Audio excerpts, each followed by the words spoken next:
Welcome back to your 5-Minute Football Fix. I'm Steven Miranda. And I'm Jeff Ellison. It is Friday, July 22nd, 2011. Today we're talking about the craziness that was yesterday. Oh, what a night it was. And the players today, on Friday, most likely not to vote on the new collective bargaining agreement. And unfortunately, the Hall of Fame game is dead. That takes the axe.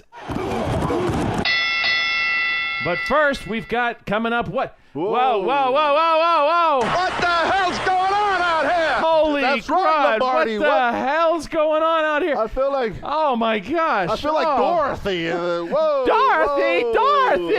Okay.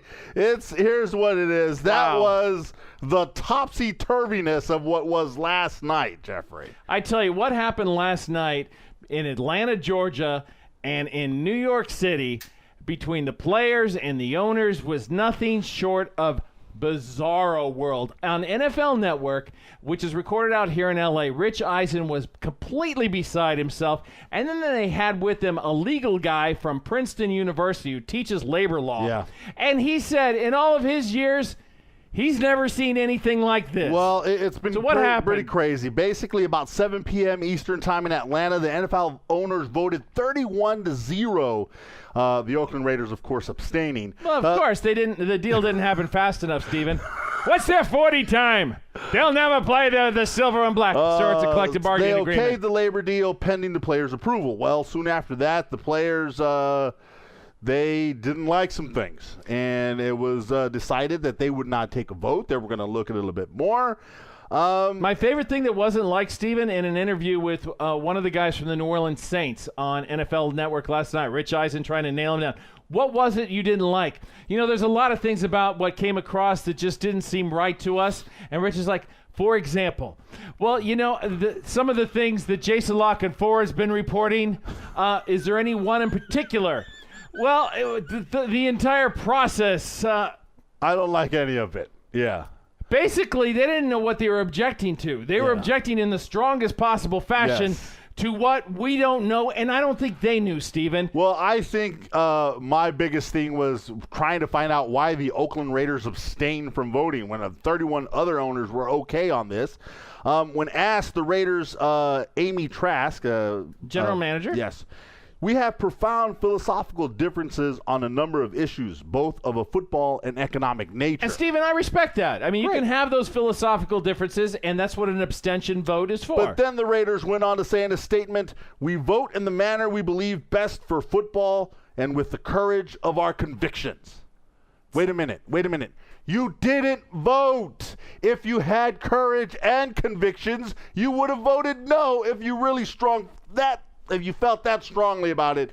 No would have been the vote. You abstained, showed no courage nor conviction. So what happened, Steven, is that the Raiders abstained because of their courage and their convictions?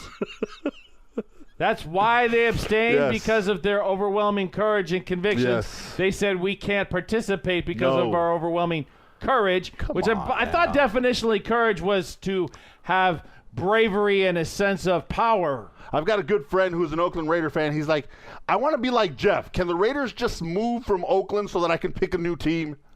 Nice. Well, no, you can't. You're stuck there in that hole, the black hole. Right. So also, let's talk about the players and why they've decided they're not going to vote today.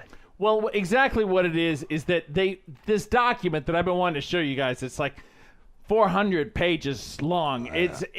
All the T's had not been crossed, the I's had not been dotted, and the players felt like until they actually saw the final version of what it is they're voting on, it's really hard to take a vote. Right. And so they decided they were going to take their time. They were not going to be bound in any way by the owner's timetable, the fact that the owners were all meeting. And, in fact, today, most everybody involved in the NFL is attending the funeral of Miss Mora. Right. Myra Kraft. Miss Kraft. Myra Kraft. Well, Kevin White, president of the NFLPA, released the following statement today. He said, player leadership is discussing the most recent written proposal with the NFL, which includes a settlement agreement, deal terms, and the right process for addressing recertification. He also went out to say there will not be any further NFLPA statements today out of respect for the Kraft family while they mourn the loss of Myra Kraft. So basically he came out early. He said, we're looking at it.